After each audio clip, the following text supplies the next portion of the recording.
6 games on Thursday. Jimmy Butler requests a trade. Big performances. We're going to break all of that down now. Michael Bolton.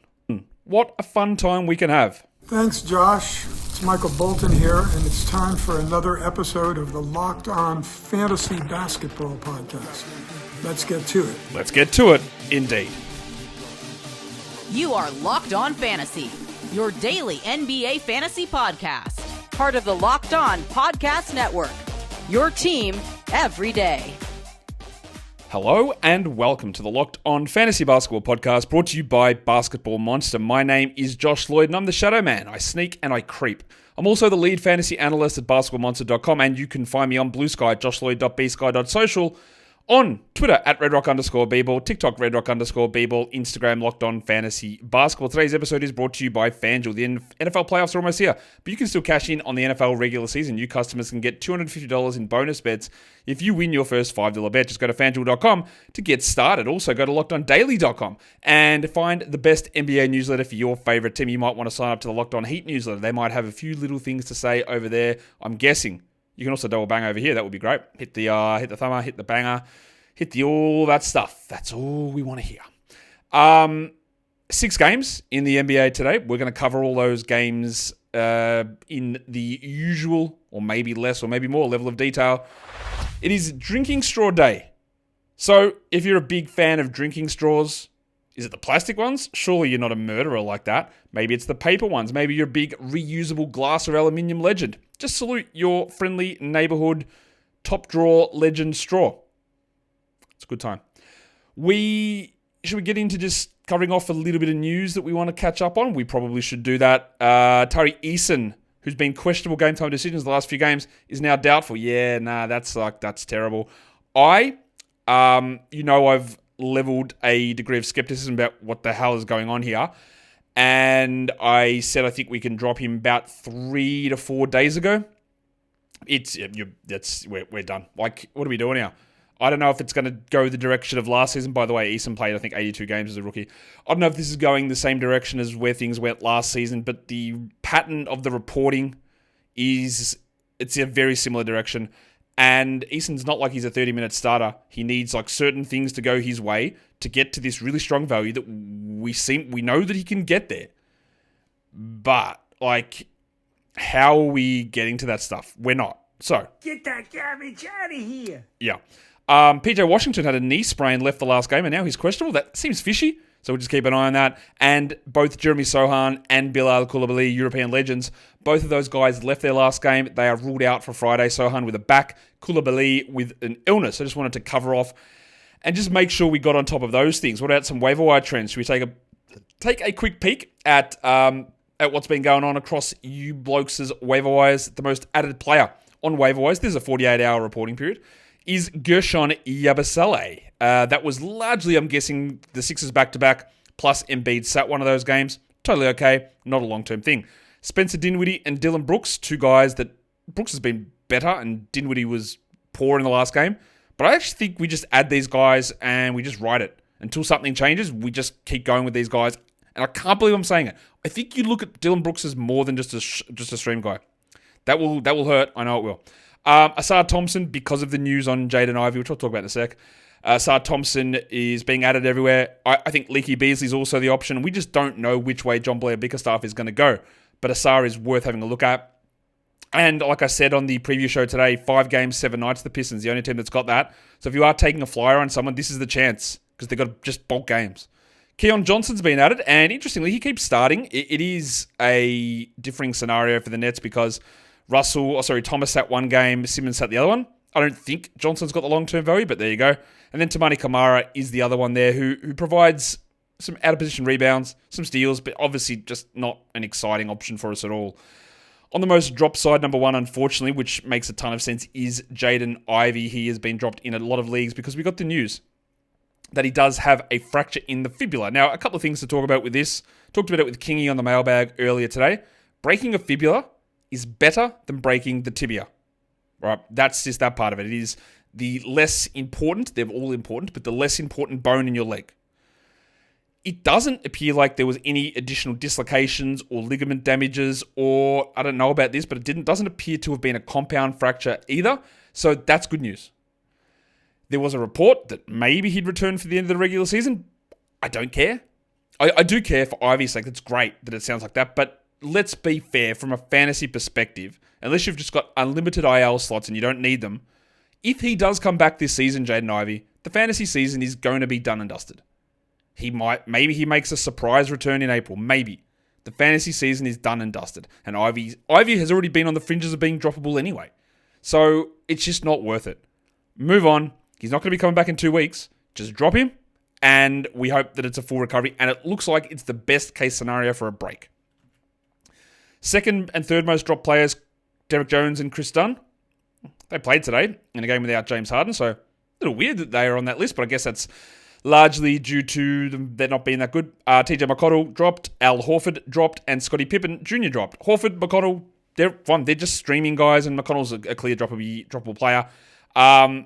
Pippen's the one that people just bailed after one game. I am holding on longer. They've got a nice 3-game in 5-night period coming up here as well, the Grizzlies. I wouldn't have moved on from Pippen just at this point. I wouldn't have done that yet. But that's just me. Should we go on to the first game? We will. It is Boston and Minnesota. That's the first game for us to take a look at. So let's do it. Boston, no Jaylen Brown. So that meant that Sam Hauser got the start. We talked about this last weekend. I think that Boston was heading into a 5-game, 7-night period. And there just might be a few little random rests. And Brown gets one here. Holiday had a few games off. Do Tatum and White sit tomorrow? I don't know about that, but we'll see. I don't think there's anything to worry about massively with Brownie. But as always, we keep an eye on it. The Celtics win at 118-115. Jayson Tatum had 33 and 8, 9 assists, 3 steals, and 6 blocks, and he played 38 minutes. He has been unbelievably good. Better than I expected this season, and even ramping it up of late. Fantastic. Derek White also cooks. 26, 2 and 2 with 2 blocks. Love it. Drew Holiday. Better. He's looking better. Now, 11 points doesn't do much, but 3 threes, 8 assists, and 2 steals is really good. He's moved back into it. Yeah, we probably just hold. Points leagues, again, don't really care that much. Category leagues, yeah. Al Horford, best game in a while, 35 minutes. He doesn't play tomorrow. See you later. 9, 5, and 4 with 2 blocks. He's been really, really bad. This was good. Well, Hauser had 15 points, all from threes. It was a bad Peyton Pritchard night. 9 points, 2 threes, 25 minutes. Fair enough. Pritchard has, I believe, been well out over his skis to begin the season. I still think he's going to be good and he's going to be a 12-team league guy, but there is a lot of what was happening earlier on in terms of some of the shooting and even the completely elevated minutes every single game that maybe doesn't hold quite at that level. So just be prepared for it. I'm not panicking with it. There's no need to. But just be wary. We got 39 Julius Randle minutes. 27, 8, and 7. I better just flip that across because we're talking Wolves now and I wouldn't want someone to get upset that I didn't put the right box score up on the screen. Julius Randle for the Wolves. 27, 8, and 7, 5 threes, 56% shooting. An unbelievably good Randle game. And you would think that would mean that we'd get less Naz Reid, and it sort of was true. We didn't get as much Naz Reid. He only played 26 minutes versus, 30 last game? But Reid still put up a huge line. 20 points with 4 threes on 55%. Love it. It is hard for me to look at him as this unbelievable breakout guy, but they went with a lot of Reid and Randle versus Gobert because Gobert only played 28 minutes here, 6 and 7, and Gobert is really struggling. I am getting to the stage of being a little bit worried on Gobert, not fully there, but I'm not sure that those, not even peak, but even last season's numbers are going to return. It was also a good Jaden McDaniels game, and you know what we do with Jaden McDaniels. We go, okay, cool. All right, see you later. And then we stream him in the next time. 19 and 8 with 4 threes. That's a great game. It just doesn't happen enough. DiVincenzo only took 5 shots, but again, I'm more looking at the other stuff. 29 minutes, bang, that's a tick. 12 points, 3 threes, 3 assists, should be on a roster, while Conley, who was really good last game, had 5 points in 19, so we move on. The buy low on Anthony Edwards is as low as it gets. Like, this is, what is going on with this guy? 15, 4 and 6, 31%, no defensive stats, 4 free throws. Bro's not even like a top 50 guy over the last 3 weeks, I think. It's going to improve. I'm very certain of it. But like always, overrated to the hilt. Now he is underperforming even modest expectations. He will bounce back somewhere in the middle. It's just a terrible run. My man Josh Minot seems to be carving out a consistent rotation role, which is important for deep league guys. He's also just a really interesting player. The problem is there's Reed and Randall and Gobert and even McDaniels all ahead of him in the rotation. But he is quite an interesting player, and I always just want to keep an eye on how they're using him. And at the moment, it's going a little bit better for Minot. Today's episode is brought to you by FanDuel Sportsbook. The NFL playoffs are almost here, but you can still get in on the regular season action with FanDuel, America's #1 sportsbook, because now new customers can finish off the season and get $250 in bonus bets if your first $5 bet wins. So you could bet on who's going to score a touchdown, how many points is a team going to score, how many points are going to be scored in the game, what about receiving yards, what about who just wins the game, the old basic money line. All of that's available over on FanDuel. Of course it is, for so many different sports as well. And if you're a new customer and your first $5 bet wins, well, you'll get $250 in the bonus bet. So go and join at FanDuel.com and visit there, join up, all that stuff. It's great. FanDuel.com for your chance at $250 in bonus bets. Make every moment more with FanDuel, an official sportsbook partner of the NFL. And don't forget to gamble responsibly. Should we do the next one? We probably should. Second game of the day. I'm not sure if you're aware, but I might have some thoughts on some of the guys in the Indiana Pacers versus the Miami Heat game. We will start with the Indiana side of it, I think. They went in with the same starting lineup and they got the victory. 128-115 is your final score for the Pacers on the road. And what a wild and wonderful game it was from Tyrese Haliburton. Started out with 16 points in the first quarter, went ice cold at the start of the third, but finished up with 33, 5, and 15, 6 threes, 2 steals, 1 block. It's been annoying to have him, absolutely.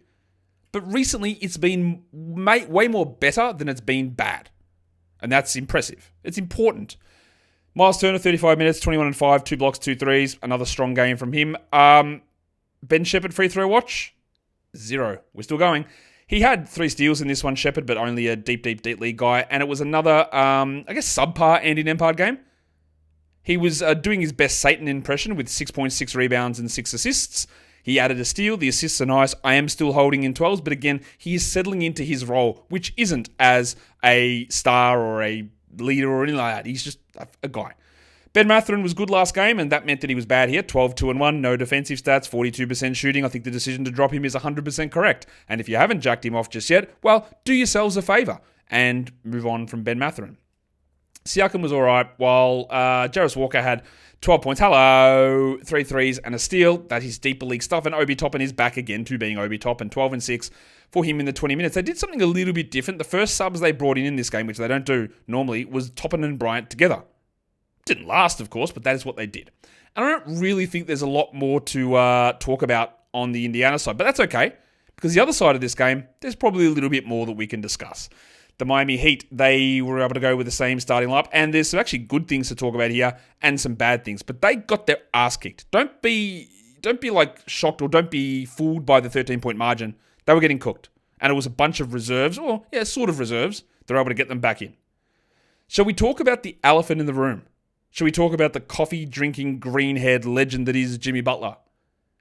Because, as I have said, I think it was about 12 months ago, maybe less, maybe around March it was, when I said, I've got some very, very interesting Heat news that I can't talk about, but it's very, very humorous. Because this was, all the Heat people talking about all the culture and all this sort of stuff. And like I've told you guys through the offseason, start of the season, the word that I got was that Jimmy Butler, the Heat weren't going to offer him an extension. He was pissed and he was going to request a trade. That is what I heard about 12 months ago. Obviously, we're in a situation now where Bernie Lee is Twitter fingersing his way out to calling people out, and no, we're not doing this. It's definitely not happening. And now Jimmy Butler's doing press conference saying that he's never going to get his joy for playing basketball back while he plays for the Heat. He's out there running around like he doesn't care. 9 points on 6 shots. He did have 4 assists and 2 steals. But again, quiet quitting, Jimmy. And I will say it again. I know there's going to be the Jimmy supporters out there, and I still like Jimmy quite a bit. There's so many stories I could tell you about what I feel about Jimmy that that I'm not going to do right now.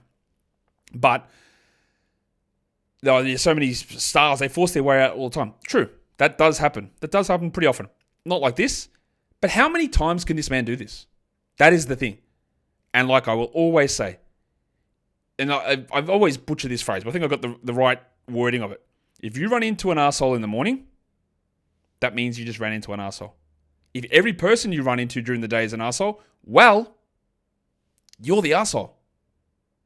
And Jimmy, when you're out of Chicago, out of Minnesota, when Philadelphia doesn't want to keep you and they want to keep Tobias Harris, and now you're the king of Miami and Heat culture and all this stuff, and now you don't want to be there, I'm so sorry. You're going to have to convince me in a really, really, really strong way that none of it is your fault. The question's going to come from a fantasy perspective on Jimmy. What do we do? He's definitely getting traded. Who do we stash? And I will cast your eyes and mine back. Jimmy hasn't played in a bunch of games this season. And you know who was a good ad in that time? Yeah, that's right. Nobody. So if Jimmy Butler is traded, right, what changes? In fact, the situation is actually worse because other players, whether they're good or not, I don't know. But let's just throw the name Bradley Beal out there. I don't think Beal is coming, by the way. But a player comes in and makes the scenario worse because Jimmy has been out. Jimmy has missed multiple games. And nobody, Jaime Jaquez, Terry Rozier, Pala Larson, Alec Burks, Nikola Jovic, Duncan Robinson, none of them were 12-team league players. You get the occasional good game, but none of them were guys to sit on. So if you're thinking, I'm going to stash this guy because Butler's getting traded, maybe you blind squirrel finding nut. Maybe you do that. Maybe broken clock strike is right twice a day. Maybe. But the evidence has already been there and nobody was the pickup. Let's talk bad again. Actually, not to talk bad. Let's talk good. Because what about Superman? Kel'el Ware had 25 points. He hit 3 threes, he had 1 steal, and he had 3 blocks. And I am going to piss on this performance. Not because I don't think Kel'el Ware is good, because I do. I think that he probably should have gone higher in the draft. I think he's got unbelievably high upside in this class. But it's one of those ones where you go, oh, is it time? Is this like, should we add him? The answer is no. Again, numerous reasons. You don't get this performance added onto your squad. You don't get this game. What you have to sit there and tell yourself is that Bam Adebayo is a 25-minute-a-night player now, which, of course, is completely not true. You also have to look at this and go, Kel'el Ware is going to be an 82% shooter, which, of course, is not true. I believe he scored 19 points in the fourth quarter. It's either 19 or 17. He just got unbelievably hot. And they were down like 25 points, and he was part of the group that got them back into the game. He just went off. So Bam didn't come back in. And yeah, I would say right now, Kel'el Ware has locked down the backup center spot. That is without question. He has locked that down. But that doesn't mean that he's a 10 or a 12-team league guy. It doesn't mean that him and Bam are playing alongside each other. I want it to happen. Doesn't mean it's going to. In fact, I'd say it's pretty unlikely. This is a confluence of events that led to a huge Ware game, and we love it. We get excited about it. It's fantastic. But before we put all our chips in the breakout basket, there are so many things that actually happened here that are just not going to happen again. Most of those things won't even happen individually, let alone all at the same time. Sorry to piss on the Ware performance. Tyler Hero had 17 in his 36 minutes. Bam, by the way, had 20 points. In 25 minutes, he had 8 rebounds. Good for him. He was still was a minus 13, but not as bad as Jimmy's minus 27. But yeah, Ware just outplayed him. Duncan Robinson was pretty good the last game. He played 18 minutes here, 6 points, 2 threes. Triple H, Jaime Jaquez Jr. had 0 points with 5 assists. Haywood Highsmith, who was 38 minutes 2 games ago, played 18 for 6 and 4. And Little Chungus. The good thing about Jovic is he's getting assists, another 5 of them. But he played, 25 minutes, 8, 2 and 5? Just a deeper league guy. You cannot trust any of these players. It was a better game from Rozier as well, so maybe I'm more interested in grabbing a Terry. 16, 5, and 7, looking a little bit better. Still not quite there. Probably still more 14-team league, but if you were going to do anything, you definitely would add Rozier over Jaquez, over Larson, over Keshard Johnson, who actually played 12 minutes in this game. There are other guys that you can add in that spot. So yeah, the Jimmy stuff, super annoying. I avoided him every draft. Bro's 35, man. Like, what are you doing? Contract year, by the way. Contract year. He's 35. And I didn't want to draft him. He's injured too much. And now this stuff. It is absolutely infuriating to me, this stuff that goes on. And I am absolutely all for players' rights. I very rarely side for an organization over a player. I'm not even siding with Miami. I'm just siding against Jimmy.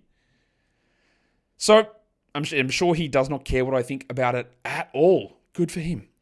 Let's go on to let's go to the next game, but we'll go there in a sec because today's episode is brought to you by the Game Time app. Live events, sports, music, theatre, comedy, watching a Heat game. Well, only one of those things probably isn't worthwhile at the moment, but you can get those tickets to those good events, those exciting events, those lifetime type memories, and get them at Game Time because Game Time Picks is their new feature. It filters out the fluff. It shows you the good value deals right across the board so you don't have to waste your time trying to find them.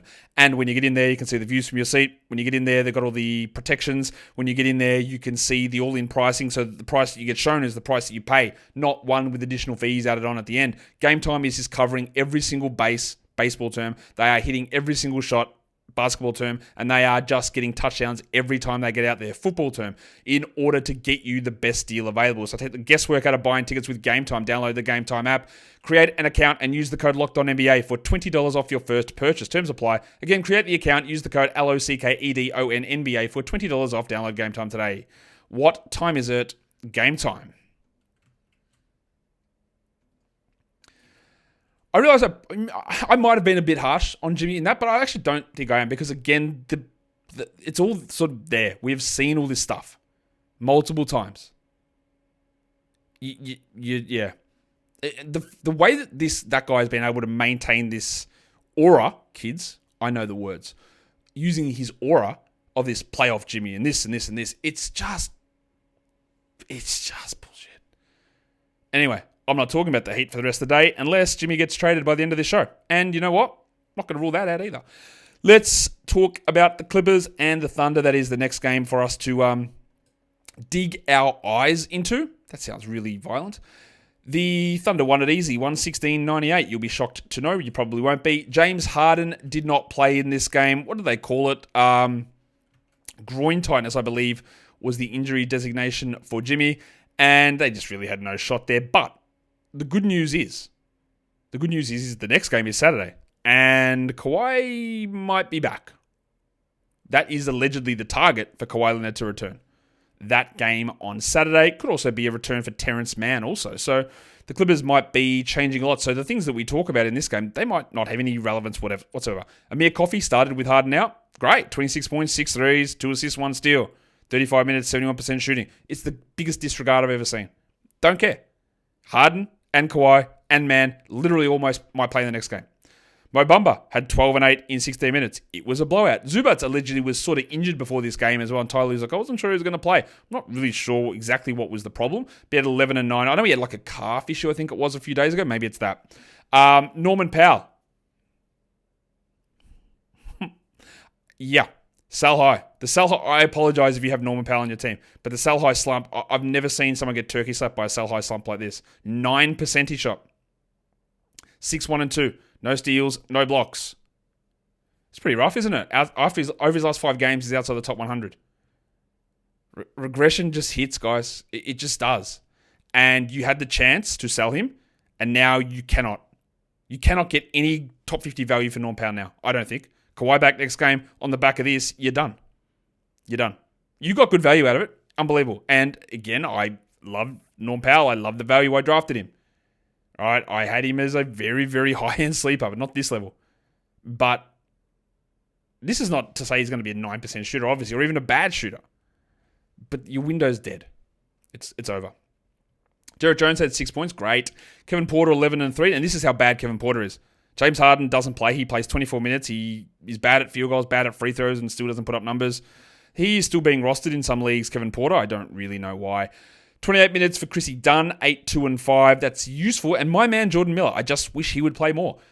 10, 4, and 5 with 2 steals. He's not going to, though, because James and Kawhi and Terrence are all coming back. But he's at least shown some intriguing skill set things, I think. On to the Thunder. Well, they did it. They made the change to their starting lineup again.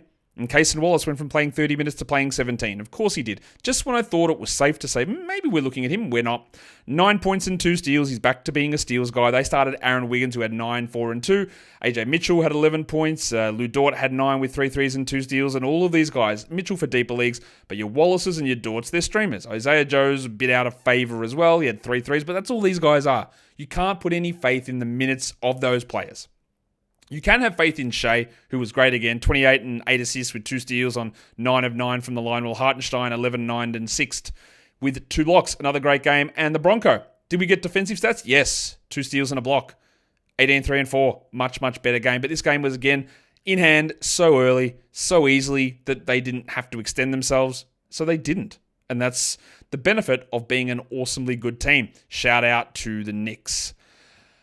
What about the next one? It is the Brooklyn Nets up against the Milwaukee Bucks. The Nets win? They do win. 113-110. And Cam Thomas still came off the bench. But it was D'Angelo Russell who moved into the starting lineup, replacing Ben Simmons, who was resting. Noah Clowney was out, so it was Jalen Wilson who started. And they kept starting Keon Johnson. I'll just start with Keon, who had 9 points in 28 minutes with 9 rebounds, shot 43%. There are a lot of people rostering him in 12-team leagues. I don't get it. You don't need to do it.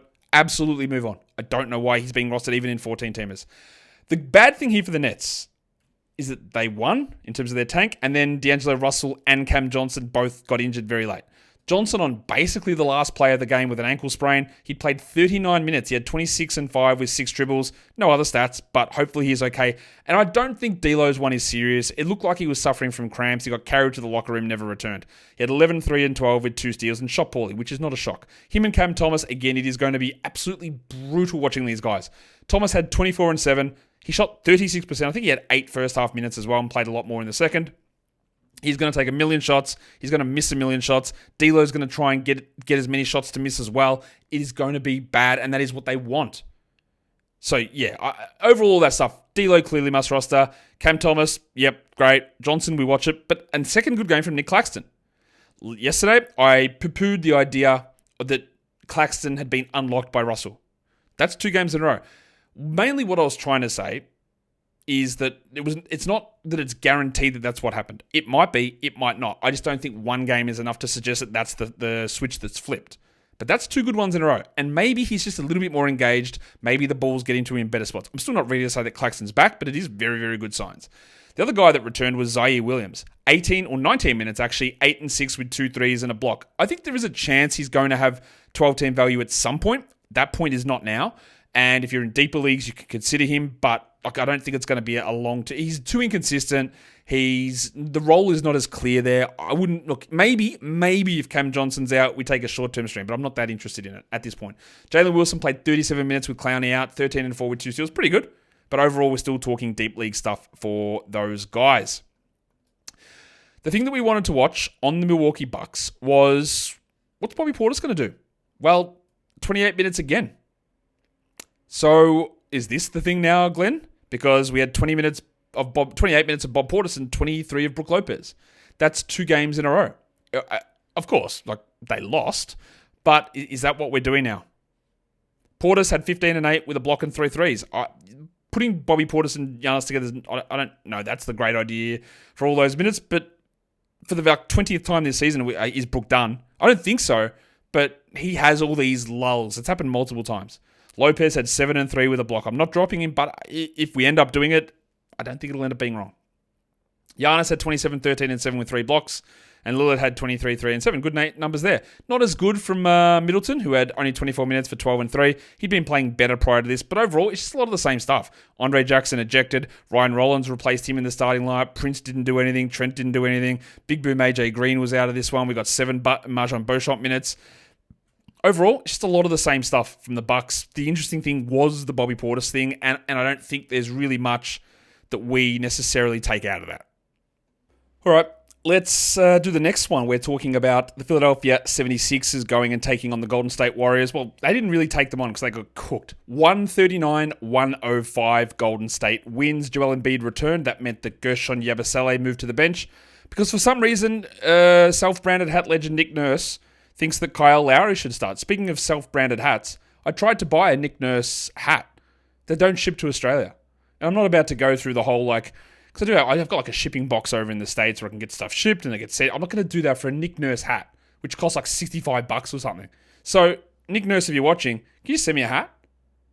I'll rep the brand. It's for your charity, Double N. That whole process of getting it, because you won't ship it here, I'm sure you care. Lowry, 10 minutes, 2 points. Bro is legit. Actually, this is not even a joke. He's done. He's washed. He's finished. Why is he playing? I don't get it. Maxi was a little bit annoyingly disappointing. Yeah, 31%, 14.6 assists, 4 steals, 2 blocks. Love that we got those peripheral numbers, but that's not what you rely upon with him. Embiid played 31 minutes. I don't think he played at all in the fourth quarter. 28, 14, 1 steal, 2 blocks. And Yabusele got 31 minutes, 13 and 6. But there was no Drummond. And there was blow-up minutes that Yabusele was able to do better in. We're not looking at him for 12s. 2 games in a row where Paul George has shot well. And that, honestly, that's like celebration time. 19 points, 3 threes. Now, he didn't do anything else, unfortunately, but he hit 58%. So maybe we're getting back on track there. We got 9 boner minutes in this one with 2 blocks and a steal. I think he might be able to be a good backup center at some point in the future, but we're not there now. While, what else happened? Eric Gordon stunk. Jeff Doughton played 15 minutes. Caleb Martin showed why you do not want anything to do with him in 12-team leagues. 2 points. He did have 2 steals, but he played 22 minutes. He is just too up and down to really have any benefit or impact in those standard formats. Streamable, yeah, but you know that there's always a chance that it bites you. The Warriors were able to roll out the same starting lineup, and I believe that Steve Kerr will use this game now in place of Rocket RX because he was able to run every single player in his rotation out and not get criticized for it. He was able to play 13 guys, and that's in place of popping one. Curry was ridiculous. He was 8 of 8 from 3, 30 points and 10 assists. We love to see that. Draymond also awesome, 15, 6 and 7 with 3 blocks. And it was also a really good game from Dennis Schroeder. 15, 4 and 6 with 2 steals, 56% shooting in 25 minutes. This does not make me change my mind. This does not make me think that Dennis Schroeder is a must-roster player. It means that Dennis Schroeder is a streamable player and a fringe 12 guy who's better on 14-teamers, and you don't have to roster him. It was a good game, though. While Kuminga had 20 points, 5 rebounds, 5 assists in 25 minutes. And I'll tell you now, I think we're at sell-high John Kuminga territory. And the reason is there's numerous things I always look into with this. I don't have any faith in the rotation. I don't have any faith in Steve Kerr and his belief or love of John Kuminga. I don't believe in any of that stuff. But at the moment, when you see groundswells of things happening through social media, wow, Kuminga is so good. Wow, he's been unlocked. Wow, he's doing this. And then he comes out and has 20 points and shoots 73%. People will fluff it. People will get excited. So you look into it. When I've got multiple things that I don't believe will be able to hold, or in either direction, that's when I start to go, okay. Do I think that he'll play big minutes every game, or shoot this well, or score this much, or be in good graces? No. Therefore, I'm always going to look into that as a sell-high scenario. Plus, add in glazing on top of it, and that's where we get to. I'm not going to glaze Bud Hield, much to your surprise. Can you guys just drop him? Get that garbage out of here! 3 points in 21 minutes, while it's bad news for Trace Jackson-Davis. Not that he's hurt, not that he got benched, but he had 3 points in 21 minutes. And after yesterday's disappointment and a lower minute game here, I am on very much foreseeable future watch just to see if Kerr does anything weird. We're holding him, and if he's on the waiver wire, I would add Trace Jackson-Davis everywhere. But we are by no means clear and ready for 25 a night. That is not where we're at. Thought Moses Moody was good. It's a long way for him to get value, though. 12 points with 4 threes, and Wigo had 15, 7, 4. But let's be honest, nearly everyone was able to do something. Unless your buddy Hield, everyone was able to have a pretty good game for the Golden State Warriors. All right, final game. The Lakers and the Blazers. The Blazers lose it 114-106. Nice comeback from them towards the end of the game, though.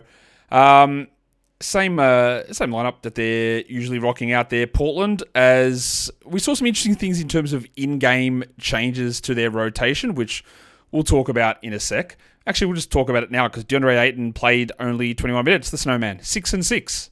And you might go, oh, wow, did they go to Robert Williams? Did they go to Donovan Clingan? Not really. Clingan played 17 minutes and had 4 and 3. That's more than he usually gets. Still not good enough to roster, obviously. And Rob Williams was a DNP. They just went small, and Denny Avdia was the center. We'll start with Avdia. 36 minutes, 19, 10, and 4. Really good game. Now, as you're well aware, I'm not big on Avdia, but after he proved me correct for about 8 weeks to begin the season, he's proving me wrong now. They are using him differently. It does help that Jeremy Grant is out, and we hope permanently. Not for his sake. I hope he's fine. Just that I don't want to see him on this team and playing. Avdia's playing well, and when they use him at center, it unlocks even more. And it's weird that they're using him at center, especially when they've got 3 other ones here. Now, I don't think that this role or these minutes are necessarily going to happen every night, but doing this enables them to actually play their 3rd overall draft pick, Scoot Henderson. Scoot played 32 minutes. He had 12, 5, and 8, steal and a block and a 3. That's not particularly great, but it's not like he wasn't shooting well, but he took 7 shots. Still, he just throws the extra thing in there, doesn't it? We go, oh, what if they do this more? What if we get the small ball lineups and we get more Scoot? Again, Jeremy Grant is out, and that enables a lot of this extra stuff. I do think there is going to be a strong run from Scoot later on in the season, but can you weather the nonsense? It is a tough call. Simons was much better here, 23 points with 5 assists and 2 steals, while Kamara also played really well, 62% shooting. He didn't get any steals, which is literally the only thing you really roster him for, but had 18 and 4 with 2 threes. I still think he is more of a 12-team streamer and a 14-team must versus being a 12-team must. And Shaden Sharp was just whatever. Like, he's whatever. 19 and 5 with 1 assist on 38%. Like, he's fine. I just don't get interested in any sort of big upside here. They also ran a really, really tight rotation. The 17 minutes to Klingon, 16 to Murray, and then 5 Delano Banton minutes, which aren't really important. But Chauncey Billups making the step to not play Banton is a really good sign for Scoot's value. On to the Lakers. What about Maxwell Christie? Not Maxwell, actually Cormac Christie. Cormac Christie Jr. 28 points in 32 minutes with 5 threes, 2 steals, a block, elite shooting. He's been really good. He is not always going to be this good. I love that he's this good here. It obviously puts a death knell into any value you might think Dalton Connect's going to get. This was really good, though. He is, at very least, a 14-team league guy, Christie. You can consider it in 12s. He hasn't quite been consistent in that area, but I like what I'm seeing. LeBron had 38, 3, and 8 in a huge game, and Austin Reeves didn't shoot well, but 15, 8, and 11. It's 3rd straight double-digit assist game for Austin Reeves, who really looks pretty good. There was no AD in this game, so when we look at what Reeves did, or more importantly, when we look at what Christie did, understand that Davis wasn't there. And that's the change. Oh, I should probably put their... Oh, almost missed it, didn't I? Almost missed it. I'll put their lineup up on the screen for you guys now. Jackson Hayes was the guy that started for Anthony Davis, and he played, 18 minutes, had 4 and 6. Hachimura, tough day to be a Rui Hachimura fan. Get that garbage out of here. 6 and 4 for him. Dorian Finney-Smith had 3 and 4. You don't need to roster Finney-Smith or Hachimura in 10 or 12-team leagues. And Dalton Connect had 6 points. They are 3 players that are on this roster that are not criminally, because I'm not going to arrest you for it. It doesn't matter that much. But they just should not be 10 or 12-team rostered. Hachimura, Finney-Smith, and Connect. If you wanted Finney-Smith and Rui in a 14-team league, I'm not going to hold it against you. I don't think I'd look at Connect in that spot, who had 6 points. But interesting. Interesting distribution of minutes, interesting minimization of Rui, interesting breakout from Cormac Christie, but the Anthony Davis absence does cloud a little bit in terms of long-term value. If you want to try Christie when the schedule works, I'm going to try out a new term for the schedule. It's not necessarily it's wordy, but sometimes when the schedule works to his advantage, I'm just going to call it Schedule Plus. Schedule Plus. When you're in a Schedule Plus spot, when you got a chunk, when you got a 5 and 7, when you got a 4 and 6, when you got a back-to-back, when you got a 3 and 4, it's a Schedule Plus spot. Let's see if we can make it stick. So when Christie's in a Schedule Plus, then that's streamable. You use him and you put him in 12s. But as a long-term hold, I think the Davis factor here enabled more of those shots, and that's obviously just not going to be an everyday thing that we can realistically rely upon. I think that's pretty obvious. Let's give out some awards. The monstrous line of the night. Which direction did we go? Tyrese Haliburton, 33 points, 5 rebounds, 15 assists, 2 steals. He added a block in there. Good work from the big fella. What about the waiver wire line of the night? Well, it is the same player who is the young gun of the night. I could have gone with Cormac Christie, but I'm going with Superman. Kel'el Ware, 25 points, 3 threes, 3 blocks, 82% shooting. And we talked at length about him in the Miami Heat section. Like I said, the young gun of the night is Kel'el Ware again. I want to see it from him. I'm just skeptical.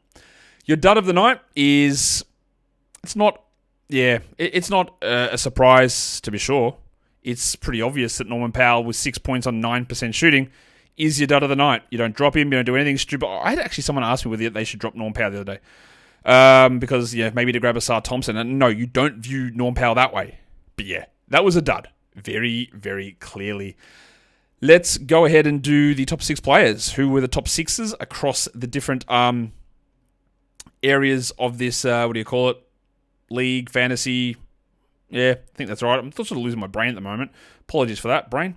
Top 6 players. Number 1 was Haliburton, followed by Steph, Tatum, Giannis, Julius Randle, and Joel Embiid.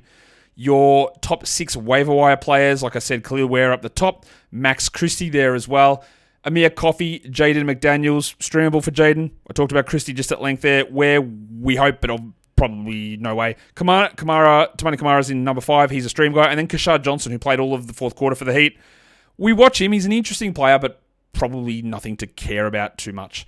Your top 6 Yahoo Points League performers of the day. Haliburton, Tatum, Giannis, Embiid, Curry, and Shea.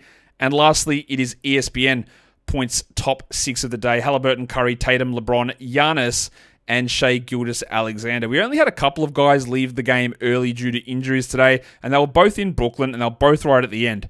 Cam Johnson sprayed his ankle. I think it was close to the last play of the game. If he misses, Jalen Wilson gets that bump. Maybe it's Zaire Williams, but they're still in flux. More minutes are going to go to Cam Thomas. Ben Simmons is going to be back in the next one, so it's a little bit in flux. And the other one is D'Angelo Russell, who was carried off with cramps. He's going to be fine, I'm sure, but if he is out, that does help Keon Johnson, but overall still not really that interested in old mate Keon. And that, on National Drinking Straw Day, is the end of the recap for Thursday's action, an action-packed day in the NBA with big performances, a trade request from Jimmy Butler, and I'm sure other stuff happened too. Cramps for D'Angelo Russell. Thumb up the video. Get ready to, get ready to set your lineups for Friday, and have a good day. I'm actually really, really tired today, and I don't know why, but that's okay. I think I'm going to have a fun night. Guys, be happy. Be positive. See, look on the bright side. Guys, we are done here. Thank you so much for listening, everyone. See ya.